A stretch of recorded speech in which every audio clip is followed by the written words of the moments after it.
It's about 3:30 p.m. The wind is starting to pick up here on this Wednesday afternoon on May 7th, I believe. And I moved them into two posts. That's 140 feet wide, about 143 or so.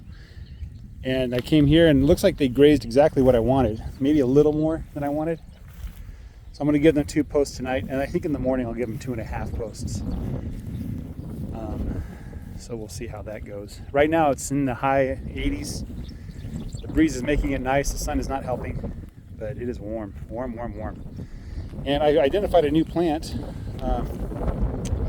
This here is called narrow clover, I believe. It's not native to the United States. It's from Europe, but you'll find it here in the United States. It is a clover. It's a trifolium. So there is 3 leaves coming out of those points. It's just narrow. It has a very interesting head there, seed head. And you can see some here. And there's a couple more patches that I saw in the pasture. So that was kind of surprising. And there's that Austrian winter pea again. Just seeing beautiful forage in the grass here, in the tall grass. It's kind of a shame that it looks like the soil's drying out where they've grazed. But I'm sure that's just the top level, and once the grass starts growing again, it'll help nature recover and keep that soil nice and moist. And I do think I see a lot of worm castings here, some worm castings here. That means there's worm activity down there. Beautiful stuff. So this morning I had a severe allergic reaction. I guess you can call it severe. My eyes just got really itchy, and I made the foolish mistake to rub them and to blink, and just made it worse and worse. And so I got nice red eyes, that conjunctivitis that is supposed to be associated with the bird flu, H5N1, whatever. That now apparently it goes from the birds into the cows into the humans, and 60% of the humans that get it die. Of course, do you know how many people got bird flu in the United States this year? Whoop, 0. Just because you found it in the cows doesn't mean it's getting in the humans, right? And another one of those made-up diseases that doesn't affect anybody, but they like to scare everybody and say we need to kill all the cows. Otherwise grandma might die in the nursing home. She's 93 years old and she has cancer and kidney failure, but she's going to die if we don't shut down the entire economy. Look at this. This is nice. This green stuff down there, that is Bermuda grass coming in super strong and thick already. Yeah, if there were no other grasses, if there was just Bermuda grass, I would still be super satisfied. The Bermuda grass is just great stuff. I love it. It just grows like a monster. It just keeps growing and growing. It doesn't stop. And you can kind of abuse it and it kind of doesn't care. But yeah, let me just show you the waving grain, Just beautiful out here. It's so amazing. So yeah, I had a severe allergic reaction and I came home and put some eye drops, medicated eye drops in my eyes like you typically do if your eyes itch and you have a hard time seeing. My daughter had to drive because I couldn't see very well. So came home and medicated eye drops, and about an hour later all the symptoms are gone. So apparently I caught the bird flu that's 60% fatal in humans and causes neurological disorders in cats. And if you don't constantly blow your nose, you're going to literally drown, according to that article that I read earlier. And I recovered, so I'm fine now. But now that I'm out in the field again, my nose is starting to tickle. And my skin is starting to itch a little bit again. There's something out here that's causing allergic reaction.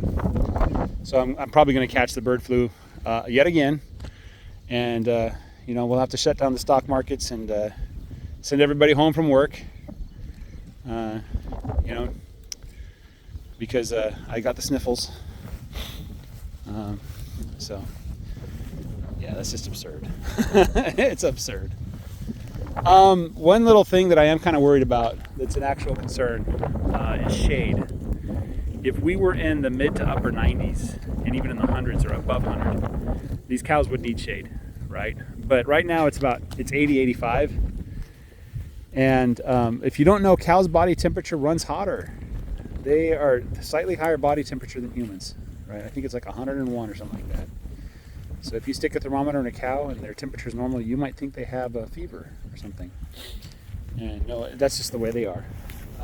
They tolerate greater heat ranges than humans do. They sweat. You might not know this, but cows sweat. So as you can see, this cow is not sweating. And the reason why she's not sweating is because she is not hot. But if I come out here on a hot, humid day, they will be wet. Wet with sweat. And sometimes it'll even bead up on them. That's how they stay cool, right? How do puppies stay cool? They pant. They don't have sweat organs, sweat glands. They pant. They use their tongue to evaporate the water and keep their body temperature down. So that the different animals use different ways. Cows, this cow might be sweating a little bit. She looks a little wet. Yeah, she's sweating. Okay, so she's starting to sweat. That means she's overheating, right? No. That's just a natural response to warmth in the air. They'll be fine. They'll be fine. It can get so bad down here that cattle do drop over dead. Oh, here's some more of that narrow clover. It's kind of spread out all over this area. It can get so hot and humid that cows will fall over dead because of heat stress. And even if you put them in shade and people had misters and stuff set up, and they're still dying. It gets too hot. It can get too hot out here. That happened back in the 80s, last I heard from somebody.